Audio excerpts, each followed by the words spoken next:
सावली गोड तुझी, सावली गोड तुझी, सावली गोड तुझी.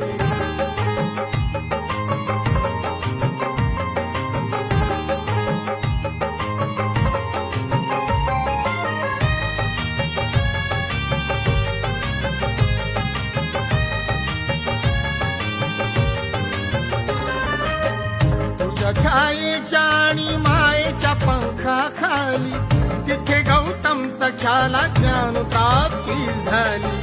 तुझ्या छायेच्या आणि मायेच्या पंखाखाली तिथे गौतम सख्याला ज्ञान प्राप्ती झाली. तुझ्या तोडीला